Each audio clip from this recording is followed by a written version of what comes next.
D'après certaines rumeurs, il semblerait que des moines bénédictins italiens auraient réussi à mettre au point un appareil électronique assez sophistiqué. Cette machine, qu'ils ont appelée le chronoviseur, était capable de visualiser et d'enregistrer certaines scènes du passé et du futur.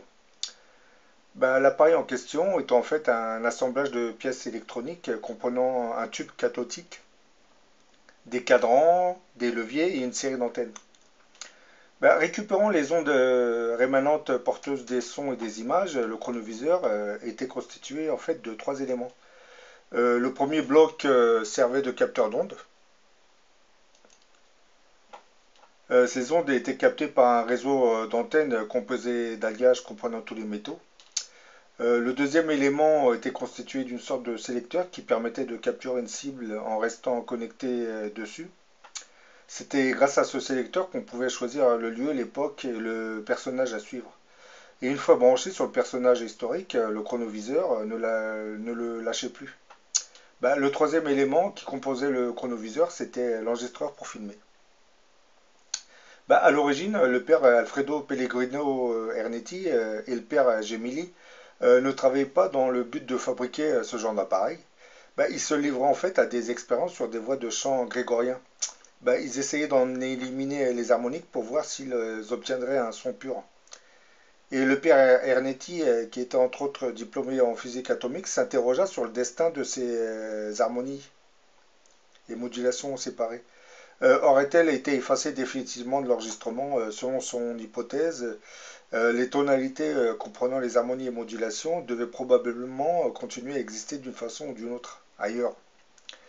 Et si cela s'avère exact, alors toutes les oscillations tonales créées ou existantes dans le passé pourraient être récupérées.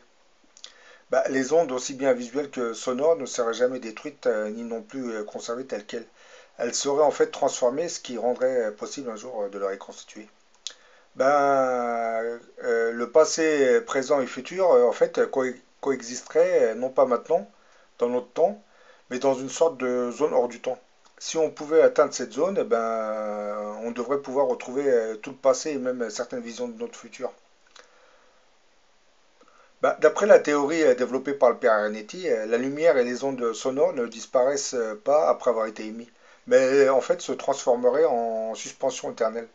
Mais Arenetti disait tout être humain laisse de la naissance à la mort un double sillon de lumière et de son, ce qui constitue la marque de son identité individuelle. Bah, le même principe s'applique à un événement, à de la musique, au temps. Les antennes utilisées par le chronoviseur permettent de capter et de reconstituer ces fameux signaux. Bah, fort de sa théorie, le père bénédictin Anetti, Pellegrino, va entrer progressivement en contact avec une douzaine de scientifiques et ensemble ils vont fabriquer la fameuse machine qui voit le passé, le chronoviseur. Bah, le chronoviseur n'était pas proprement parlé une machine à voyager dans le temps. Son système électronique sophistiqué reposait sur la captation d'ondes sur lesquelles étaient enregistrés les sons et les films du passé. L'appareillage ne faisait pas apparaître un film, mais une sorte d'hologramme en trois dimensions et en relief. Les personnes qui apparaissaient n'étaient pas très grandes. Bah, le PRNT décrit le chronoviseur en disant que c'était un dispositif qui fonctionnait comme une télévision, mais au lieu de recevoir des transmissions de stations locales, le chronoviseur était en mesure de capter des ondes du passé, en permettant aux spectateurs de voir et entendre les événements qui ont lieu des siècles auparavant. Bah, la machine marchait en fait en détectant le courant des énergies psychiques que l'humanité avait créées et qui flottaient depuis des siècles dans une dimension invisible de l'espace. Bah, le chronoviseur captait ce genre d'ondes sur lesquelles étaient enregistrées des images et des sons. Ensuite, il en restituait les scènes sous une forme holographique. Les scientifiques pouvaient régler l'appareil sur le lieu et l'époque qu'ils cherchaient. Plus exactement, ils choisissaient quelqu'un qu'ils voulaient suivre et c'est sur cette personne qu'il réglait ensuite la machine. Bah, celle-ci, grâce à un système méconnu de la science, le suivait partout. Bah, c'est de cette manière qu'ils ont retrouvé l'agonie du Christ. Bon, ça c'est bien entendu d'après les dires du père Pellegrino. Bien qu'ils aient contribué à la conception du chronoviseur, les scientifiques et les moines bénédictins ont été très étonnés de revoir le calvaire du Christ qui se déroulait devant eux. Par exemple, dans son livre Le chronoviseur, machine à explorer le passé, le père François Brune va relater cet épisode du calvaire du Christ. Bon, je vous le cite. Nous avons d'abord cherché à capter la passion, le Christ en croix, mais ce n'était pas facile. Les crucifiés à cette époque, il y en avait beaucoup. Nous pensions que nous pourrions néanmoins le repérer facilement grâce à la couronne d'épines. Bah, malheureusement, là nous eûmes une surprise. La couronne d'épines n'était pas aussi exceptionnelle que nous le croyons. Alors nous avons essayé de remonter plus haut dans le temps à la dernière scène. Ça a marché. Et à partir de ce moment-là, nous ne l'avons plus quitté. C'était en l'an 36 de notre ère et ces scènes auraient été captées le 12 et le 14 janvier 56, 1956. Bah, nous avons tous vu l'agonie au Jardin des Oliviers, la trahison de Judas, le procès, le calvaire. Jésus était déjà défiguré quand on l'avait conduit devant Pilate. Et le Christ ne portait pas toute la croix comme nous l'enseignent les évangiles. Il ne portait que la traverse horizontale attachée à ses épaules. Bah, ses pieds étaient liés à ceux des autres condamnés qui furent crucifiés avec lui. La flagellation lui avait arraché des lambeaux de chair, et on pouvait voir jusqu'aux os.